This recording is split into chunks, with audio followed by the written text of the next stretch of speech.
এবং আরেকজন সাহাবী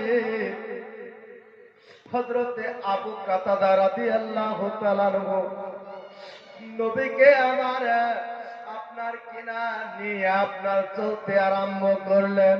এক কদম করে দুই কদম করে চলতে চলতে আপনার পাহাড়ের ভিতরে ঢুকে গেলেন। নবীর রক্ত মুবারক আপনার বের হতেছে।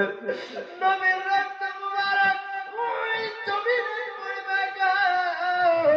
আর এইদিকে একজন আনসারী আপনার আনসারী বংশের মেয়েরা আপনার যেন দেখতেছেন, আর এদিকে মনে মনে চিন্তা করতেছেন আমার রাসূল পাক সাল্লাল্লাহু আলাইহি ওয়াসাল্লামের রক্ত মুবারক ওই জমিনে পড়বে, কত পুকুরে পা দেবে, কত শ্রীগালে পা দেবে। না না না না না, আমরা বেঁচে থাকতে নবীর রক্ত মুবারককে ওই পুকুরে শ্রীগালে পা দিতে দেব না। ও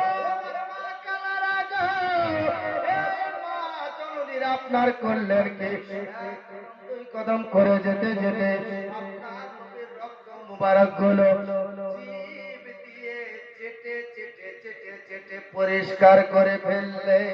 সুবহানাল্লাহ সুবহানাল্লাহ, বলুন ইয়া রাসূলুল্লাহ।